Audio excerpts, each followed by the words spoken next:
Père et du Fils et du Saint-Esprit. Amen. Le Seigneur soit avec vous.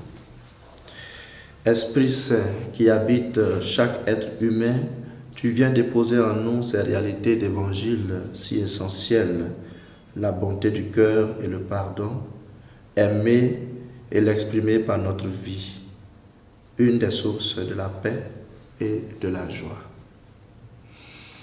Évangile de Jésus-Christ selon saint Matthieu.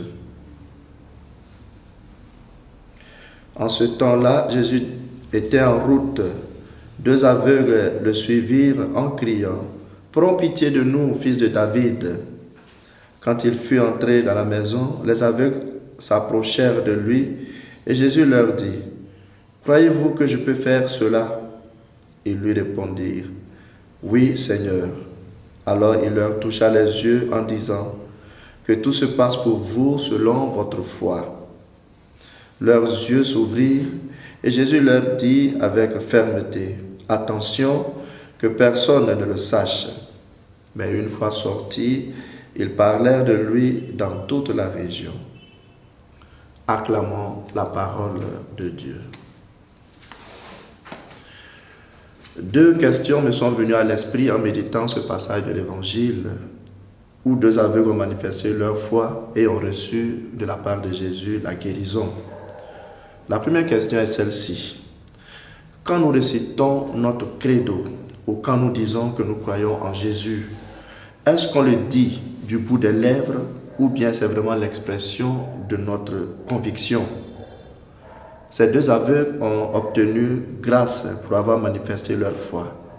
Quand tu récites le credo à la messe ou dans ta chambre quand tu pries, est-ce que tu sais que manifester sa foi déclenche l'action de Dieu dans ta vie?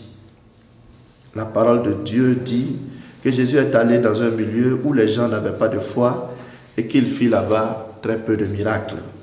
Chaque fois que Jésus s'adressait à un miraculé, il lui disait « Ta foi t'a sauvé ».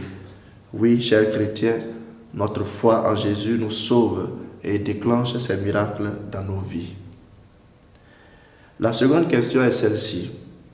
Si quelqu'un demande une grâce à Jésus et ne l'obtient pas, est-ce qu'on peut conclure qu'il manque de foi ou qu'il ne prie pas assez bien?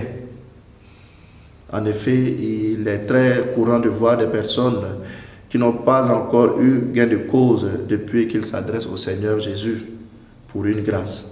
Pour certains, en effet, il faut de la persévérance.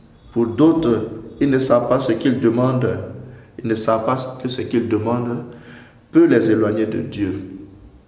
Et donc, ils ne leur accordent pas cela. Mais aussi, il y a ceux qui doivent comprendre qu'il y a des manques que nous devons supporter justement comme expression de notre foi. Saint Paul, qui a fait de grandes choses, avait comme une écharde dans son corps qui ne lui a pas été retirée malgré ses prières. Sainte Rita a dû souffrir toute sa vie avec cette épine. Saint François d'Assise et Padre Pio ont souffert avec les stigmates. Certaines souffrances, certains manques sont le lieu d'expression de la foi en Dieu. Mais pour accepter cela, il faut comprendre que la foi signifie l'abandon total en Dieu, quel que soit alpha.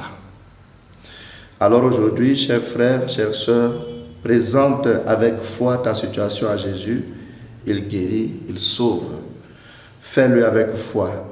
Mais plus encore, abandonne-toi à lui et surtout ne pense pas qu'il t'a oublié parce que tu n'as pas obtenu ce que tu demandes. Exprime-lui ta foi en t'abandonnant à lui complètement et il sera avec toi. Et qu'il te bénisse tout au long de cette journée, lui qui est Père, Fils et Esprit Saint. Amen.